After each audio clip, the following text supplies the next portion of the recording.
నమస్తే అండి అందరికీ. నేను మీ Madhavi Krishna. Welcome to my channel Madhavi Krishna's Navarasa Kathamalika Telugu audio stories. వినండి, వింటూనే ఉండండి ప్రతిరోజు సరికొత్త ఎపిసోడ్లని. ఈ కథలు కనుక మీకు నచ్చినట్లయితే తప్పకుండా లైక్ చేయండి, అలాగే నా ఛానల్ని సబ్స్క్రైబ్ చేసుకోండి. జత వెతికే హృదయానికి 21వ భాగం. పర్వాలేదు నందు, అర్జున్ వల్ల ఎంత బాధ ఉంటే నువ్వలా అంటావు? నాకదే అర్థం కావడం లేదు. అంత ప్రేమ ఉన్నవాడు అర్థం చేసుకోవాలి, కానీ ఇలా సైలెంట్ వార్ ప్రకటిస్తే ఎలా? ఆమె చెయ్యి పట్టుకుని ముందుకి నడుస్తూ సాలోచనగా అంది మాళవిక. ఇద్దరూ ఒక ఐస్ క్రీం బండి దగ్గర ఆగారు. తింటావా? అడిగింది మాళవిక. ముందు తల అడ్డంగా ఊపింది, కానీ మళ్ళీ నిలువుగా ఊపేసింది ఆనంద. ఎటూ నిశ్చయించుకోలేకపోతున్న ఆనంద వైపు నవ్వుతూ చూసి అంది ఆమె. అప్పుడప్పుడు బిఏ బ్యాడ్ గర్ల్. కొన్నిసార్లు బ్రేక్ చేయడం వల్ల ఆ రూల్స్ అంటే గౌరవం పెరుగుతుంది, విసుగురాదు. పెద్ద ఆరిందాలో చెప్తున్న మాళవిక కేసి నవ్వుతూ చాలా తల చిన్నగా విదిలించింది ఆనంద. ఇవి ఖచ్చితంగా నీ మాటలైతే కావు. పుల్ ఐస్ క్రీం తీసుకుని చిన్నగా నాలుకతో రుచి చూస్తూ అంది ఆనంద. అరే, నీకెలా తెలుసు? ఐస్ ఫ్రూట్ కరిగిపోతూ ఉంటే గబగబా తినడానికి ప్రయత్నిస్తూ అడిగింది మాళవిక. వారిద్దరిని దూరం నుంచి ఒక వ్యక్తి అదే పనిగా గమనిస్తున్నాడని ఆడపిల్లలిద్దరూ చూడలేదు. వాళ్ళు ఆనంద సమస్యని పరిష్కరించడం ఎలా అన్నదాని మీద మనసు పెట్టడంతో వారి చుట్టూ ఉన్న మనుషులని, తమ మీద వారి ఆసక్తికరమైన చూపులని పెద్దగా పట్టించుకోలేదు. ఆ వ్యక్తి ఎవరికీ అనుమానం రాకుండా గత అరగంట నుంచి వారిని అనుసరిస్తున్నాడు దూరం నుంచి. అర్జున్ కోపం పోవాలంటే ఏం చెయ్యాలి? ఐస్ క్రీంని ఆస్వాదిస్తూ అడిగింది ఆనంద. వాడికి బాగా ఇష్టమైన పని చెయ్యాలి, ఠక్కున చెప్పింది మాళవిక. ఆమె ఇప్పటి వరకు చదివిన నవలలన్నిట్లోనూ ఇలాగే జరిగింది. హీరో కానీ హీరోయిన్ కానీ కోపంగా ఉంటే అవతల వ్యక్తి కోపం పోగొట్టడానికి ఆ హీరో కానీ హీరోయిన్ కానీ ఎంత కష్టమైనా సరే ఆ పని చేసి తన లవర్ని మెప్పిస్తారన్నమాట. అదే పని ఆనంద చేయొచ్చుగా. అఫ్కోర్స్ వాళ్ళిద్దరూ ఇంకా లవర్స్ కాదనుకో అనుకుంటూ సీరియస్గా ఆనంద వైపు చూసింది మాళవిక. అప్పుడు పడింది ఆమె దృష్టి ఆనంద వెనుకగా నిలబడి రంగు సోడా తాగుతున్న వ్యక్తి మీద. ఊరికి కొత్త అని చూడగానే తెలిసిపోయింది ఆమెకి. ఎవరే ఉంటారబ్బా అనుకుంది మాళవిక. ఆమె ధ్యాస కొన్ని నిమిషాలు అతని వైపు మళ్ళింది. అటు మరీ పొడవు కాదు, అలాగని పుట్టి కాదు. మామూలుగా కన్నా పొడవుగా ఉన్న నల్లని ఉంగరాల జుట్టు, బ్లూ ఫేడెడ్ జీన్స్ మీద చెక్స్ షర్టు, క్లీన్గా షేవ్ చేసిన మొహం. అవి కాదు ఆమెని ఆకర్షించినవి, మోచేతుల దాకా మడిచి ఉన్న షర్ట్ స్లీవ్స్. ఆమె పుస్తకాల్లో చదవడమే కానీ ప్రత్యక్షంగా ఎప్పుడూ అంత హాట్గా ఉండే చేతులని చూడలేదు. ఆమె కళ్ళు నెమ్మదిగా అతని చేతుల మీద నుంచి అతని మొహం మీదకి పాకాయి. షాక్ కొట్టినట్టుగా శరీరం జలధరించింది ఆమెకి. చప్పున కళ్ళు దించుకుంది. అతను ఆమె వైపే సూటిగా చూస్తూ ఉండడమే అందుకు కారణం. చూపులతో ఎదుటి వ్యక్తిని నిలబెట్టడం అంటే అదేనేమో అనుకుంది మాళవిక. తన కలల రాకుమారుడు కళ్ళ ముందు నిలబడినట్టు అనిపించడంతో ఆమె గుండెలో ఎవరో ఇద్దరు ఆడపిల్లలు అటూ ఇటూ నిలబడి వయలిన్లు వాయిస్తున్నట్టుగా అనిపించింది.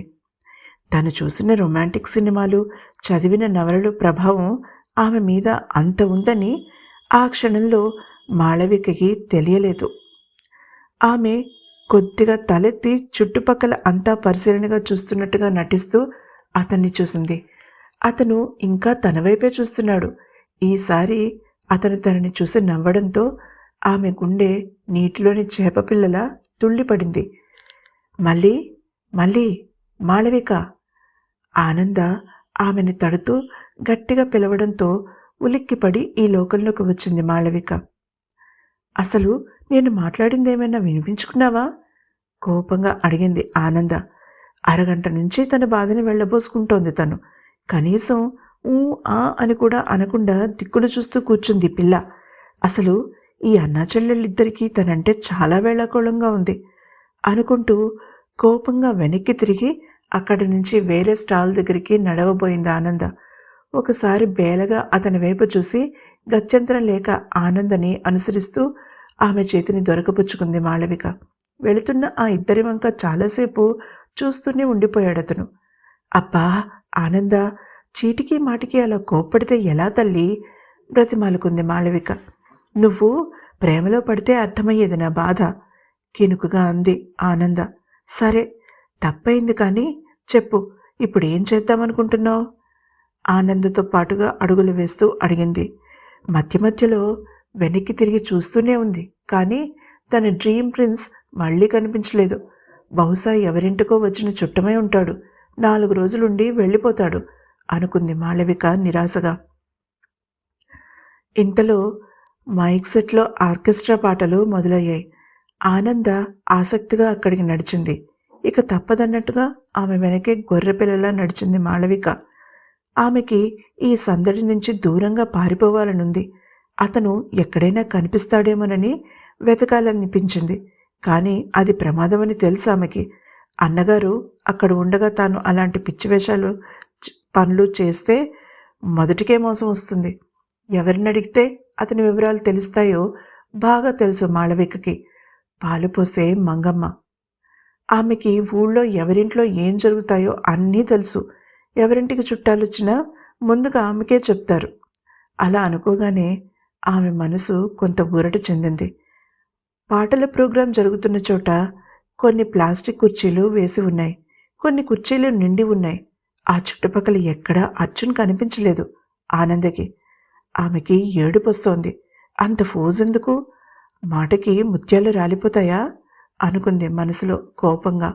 ఇంతలో ఆమె మనసులో మాళవిక అన్న మాటలు మెదులుతుండగా ఒక ఐడియా ఫ్లాష్ అవ్వడంతో నెమ్మదిగా ఆమె మొహం మీద చిరునవ్వు ప్రత్యక్షమైంది.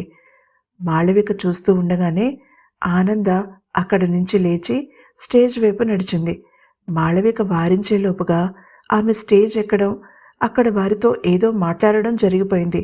ఆమె వారిని ఏదో అడగడం, వాళ్ళు సంతోషంగా ఒప్పుకోవడం కూడా చూసిందామె. ఆమెకి అవన్నీ మంచినీళ్ళు తాగినంత తేలికని మాళవికకి తెలీదు. ఆమె గాభరాగా చూస్తోంది, అన్నగారు ఎక్కడైనా కనిపిస్తాడేమోనని. ఎక్కడా అతని జాడలేదు. ఇంతలో ఆనంద మైక్ తన చేతుల్లోకి తీసుకుంది.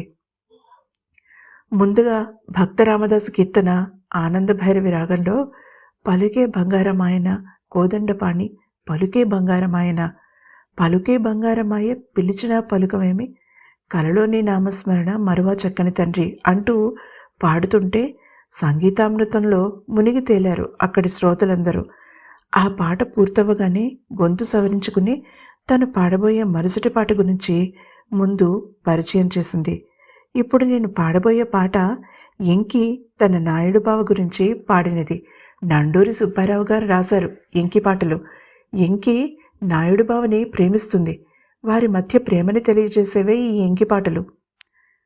ఆనంద తీయని కంఠం మైక్లో అలా అలలు అలలుగా ఆ ప్రాంతమంతా పరుచుకోవడంతో ఒక్కసారిగా నిశ్శబ్దం అలుముకుందక్కడ. ఆమె గొంతులో ఒక ఇంద్రజాలం ఉంది. మనసులో నుంచి ఊటబావిలా పొంగే భావావేశం తన గొంతులో పలికించగలగడం ఆమెకి దేవుడిచ్చిన వరం. ఆమె మాటకే అందరూ ఆకర్షితులైతే మరి పాటకి ఏమైపోతారో. ఆమె పాడడం మొదలుపెట్టింది. ఆమె ఎంకి అయి తన నాయుడు బావ కోసం తన హృదయాన్ని పరిచింది.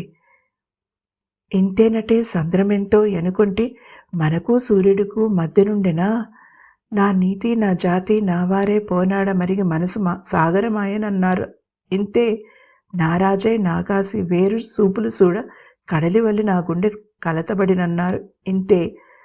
ఆమె గొంతులోని ఆర్ద్రతకి అక్కడి వారందరి కళ్ళు చెమర్చాయి.